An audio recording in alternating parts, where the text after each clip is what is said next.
Tanner poured himself a glass of whiskey and fell back against the pillows. Finally, he was going to get a good night's sleep on a good bed. Between setting up the Chicxulub office, the arrangements to get the base skiff and Hennessy and Dontic to Mexico, the time spent on the freighter, the agonizing hours trying to figure out what was going on inside the base skiff, and all the worry afterward. It seemed like it had been months since he had had a decent night's sleep.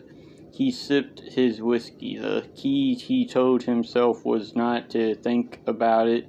The key was to relax. It was all over now. The press conference was done. The next stages of the operation had not yet begun. His personal phone rang. He looked at it. If it was his wife, her name would come up. No name came up, which meant it could be President Small or maybe Terry, Tim, and Tom. They were the only ones who had his number except for Dontic, and Dontic was dead. "Hello," he said. "William Tanner," said a mellifluous voice. "I have a few questions for you about Dr. Hennessy's death." "How did you get this number?" asked Tanner. "This is a private number." The man ignored him. "Was there really no sign of instability before the descent? Didn't Dredge Corp's safety procedures fail you in this case? Or should I say failed Hennessy and the late Mr. Dontic?" Tanner clicked off. After a few seconds, the phone rang again. "Hello," said Tanner. "Please don't hang up, Mr. Tanner. There are important ethical issues that..." He disconnected. He turned the phone all the way off, left it sitting on his bedside table. If Small or the Colonel wanted to get in touch, they'd have to contact him by vid. He took a big sip, felt the whiskey burn down his throat. He tried to relax, to empty his mind, to let himself go. He could relax now. He told himself. The phone was off. The door was locked. Finally, he could relax. But he couldn't relax. His head was throbbing and something was gnawing at him. He got up and swallowed 3 sleeping pills, washing them down with whiskey. He stared at his face for a long moment in the mirror and then climbed back into the bed. The problem was that he agreed with the reporter.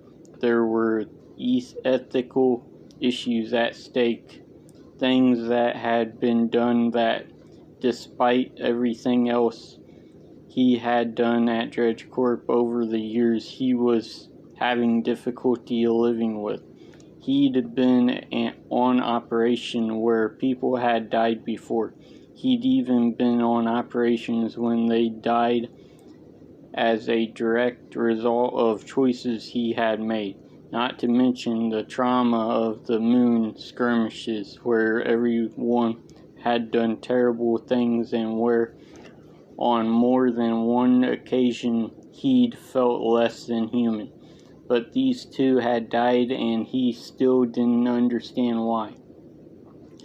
Was it because instead of corpses that he could see and make sense of, all the he had were brief staticky images? Did he just need a little more finality? Or was it more than that?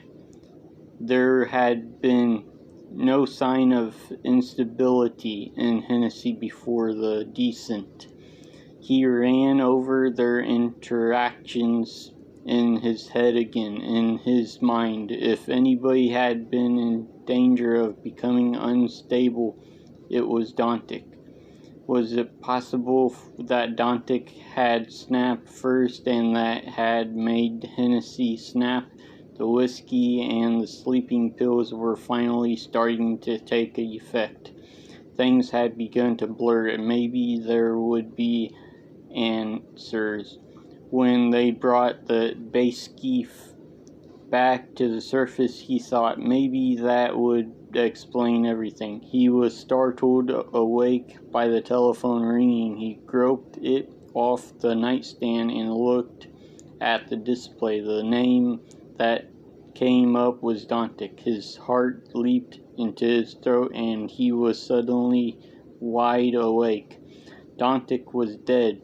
He couldn't be the one calling. He stared at the display. It still read Dantic. He sat up in bed, put his feet on the floor. "Hello," he said, facing the wall. "Who is this?" But there was only static on the other end of the line. He waited, feeling like he might pass out. "Dantic," he said tentatively, "are you alive?" He stayed with the receiver pressed to his ear, listening. At some point he realized there wasn't even static. The phone wasn't even turned on.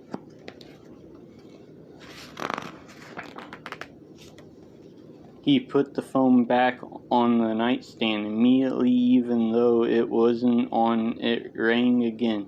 Dantic's name came up on the display.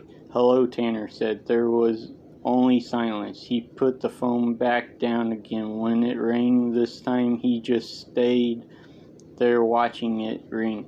"It's off," he tried to tell himself. "It can't be ringing." But the damned thing kept ringing. "Aren't you going to answer it?" said a voice from behind him, a voice he recognized. He felt the hairs bristle on the back of his neck. Very slowly he turned. There was a vague shape in the bed with him that, as he looked at it, slowly became human. Crude and awkward features became more and more refined until it was at last Dantic. His skin was very white, almost bloodless. His lips had turned blue. "You're not real," said Tanner. "Aren't I?" said Dantic. "Then why are you seeing me?" "But you died in the base skiff." "Are you sure it was me?" asked Dantic. "Are you sure I was even in the base skiff?" Tanner hesitated. "Are you still alive?" he asked. "I'm here, aren't I?" Tanner just shook his head. "Go ahead and touch me," said Dantic. "If I'm not real, you wouldn't be able to touch me." Tanner closed his eyes and reached out. At first he felt only the bed, the blanket. Then he reached a little further and felt something different, something that moved, something alive. It is you," said Tanner, smiling. "I can't believe it. How did you survive? What are you doing here?" "I've come to see you," said Dantic. "Can't a guy stop by to see an old friend?" "Sure," said Tanner. "Also, what is it, Dantic? You can tell me." "I hate to ask, Tanner, but I need your help. I need something from you." "Anything," said Tanner. "What's mine is yours." "I'm having a hard time breathing," said Dantic. "I need you to share your oxygen tank with me." "How can I do that?" "Just make a slit in the breathing tube," said Dantic. "I'll cut mine off a few feet down and then we'll splice them together. Then we can both breathe." I don't have a breathing tube," he had started to say. But then he reached up and felt it. There it was. "I don't have much longer," said Dantic. Indeed, his lips looked even bluer than they had looked just a few moments before. "I need something sharp," Tanner said. "Where can I find something sharp?" "There's a pocket knife in the drawer of the nightstand," said Dantic. "How do you know that? What's in my nightstand?" "I'm full of surprises," said Dantic, and smiled, his blue lips stretching and turning white. Tanner got the pocket knife out and unfolded the biggest blade. "Where should I cut it?" he asked. Anywhere, said Dantic, as long as the cut's long enough. Remember, make it long. Tanner nodded. Ready, he asked. Ready, said Dantic.